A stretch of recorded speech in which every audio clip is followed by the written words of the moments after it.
আসসালামু আলাইকুম ওয়া রাহমাতুল্লাহি ওয়া বারাকাতুহু। সম্মানীয় দর্শকবৃন্দ, এইরকম ভিডিও আপনারা আমাদের ভারতবর্ষের বুকে বিভিন্ন রাজ্যে দেখেছেন, বিশেষ করে।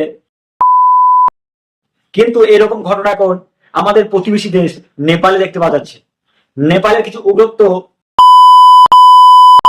তারা মুসলিমদেরকে টার্গেট করে এভাবে জয় শ্রী রাম বর্ণনা করাচ্ছে এবং তাদেরকে কিভাবে নৃশংসভাবে মারছে।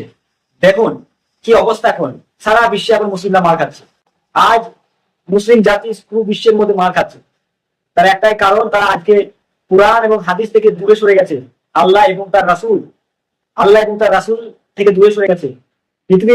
পৃথিবীর বুকে ৫৭টি দেশ রয়েছে, মুসলিম রাষ্ট্র রয়েছে, তা সত্ত্বেও মুসলিমরা মার খাচ্ছে।